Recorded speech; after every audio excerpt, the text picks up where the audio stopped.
While his classmates chase internships, this Gen Z Singaporean is frying up his own safety net, one curry puff at a time. In a job market clouded by AI and retrenchments, Yuan Ming isn't waiting for job security. He's creating his own version of it. The 23-year-old wears multiple hats. He's a full-time student majoring in finance and also a hawker entrepreneur running a fast-growing curry puff brand. Since young, my parents have been in the F&B trade, and that kind of inspired me into wanting to do something of my own.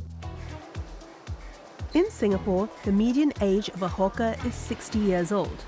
Yuan Ming belongs to a rare new generation choosing woks over workstations.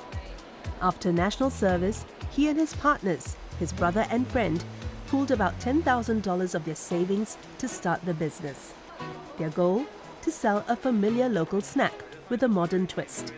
And all made by hand.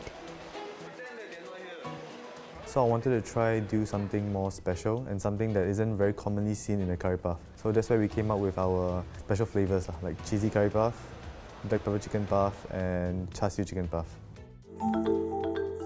According to a moneymind survey, most Gen Z Singaporeans still prefer the security of a full-time job. Only 8% said they want to start their own business. For Yuan Ming, taking this path is paying off. From one stall in 2024, they have expanded to 3.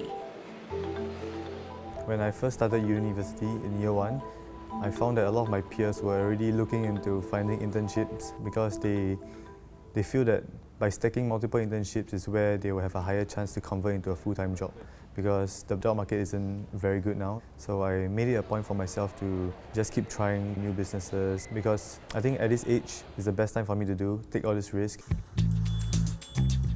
Another concern, AI taking over jobs and replacing millions of white-collar workers, especially in finance. It's a worry that hangs heavy over Gen Z. There's another school of thought saying that job will be basically taken away by people who know how to use AI and not AI itself. I think AI and digitalization and technology that's ever growing and evolving would help to augment how entrepreneurs would run their business more efficient in the future. Robots can help with parts of the process that are repetitive, like making pastry. And one day, a machine might be able to fry curry puffs faster and cheaper. But as the business owner, he'll be the one benefiting from this. Instead of fighting AI, he can use it where it adds value and focus on skills that a machine can't replace.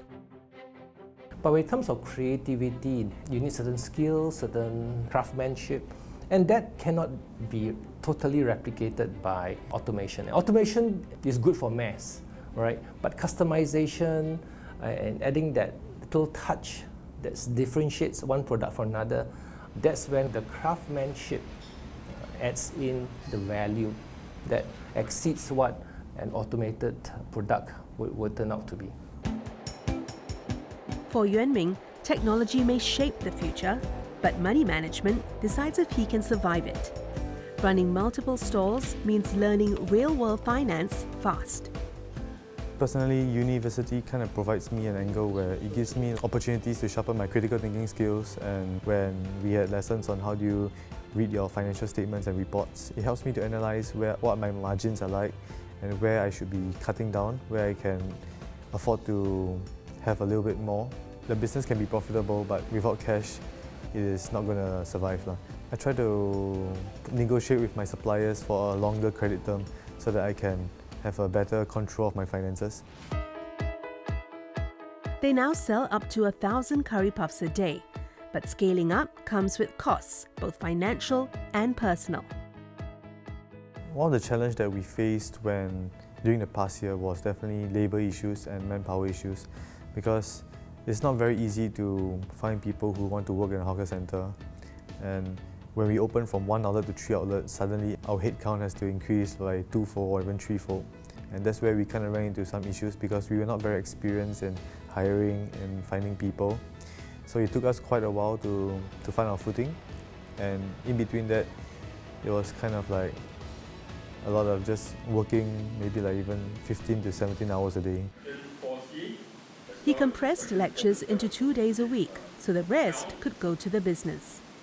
Running a business while schooling full-time, it's not an easy feat. I had classes that run to 10 p.m. And then when I go home, I had to do my daily cash counting and then put in all my expenses as well as make payments to suppliers. For this undergraduate, university is not an escape from the real economy. It's a training ground for it. What he's doing is great. What he's doing in business and his entrepreneurship spirit cannot be replicated in a classroom. A classroom is to teach you and give you the knowledge, the concepts, but your hands-on, that passion and how you translate knowledge, passion into business and a revenue-generating business is very different. He's actually combining and translating what he has learned into real-world business. When we opened a shop, I guess we underestimated the cost that would go into opening it. There's a lot more to it, like your utilities, your conservative fees, my stamp fees, and also the extra labor that I have to put into the shop just to run it. In textbook, every time when they talk about a bank loan or a loan, they always put it in a way where you pay the interest payments every month, and at the end you pay the principal. But actually in the real world, most of the time, it's not the case. It's more like you have to pay the principal plus the interest every month. So it's not a small amount every month and then a big amount at the end. It's more like it's split out evenly. Yuan Ming is giving himself 3 years to see how far the business can go before deciding whether to step into the corporate world. So me and my partners, the vision for our brand is that we want to scale it across Singapore, of course, so that we can have everyone in Singapore from the west and north to try our path as well. But we also understand that the Singapore market is limited, and if you reach to a point where you have 30 outlets in Singapore or more, you start to like cannibalize on yourself, eating your own profit, and that's how it works. I think that's the standpoint, the view from other F&B owners as well. So we wish to build Waterpath to a point where it's stable and then we can create a different product, maybe with the same strategy where we go into a traditional product and do a modern twist on it. What keeps me going? Don't want to disappoint, I guess, the people that believe in us, because we have a lot of customers that support us and also all the staff that are working for us, because I know that we are accountable for them as well. For Gen Z, the real edge isn't about beating the bots. It's about learning how to work with them while building the creativity and resilience that no machine can copy.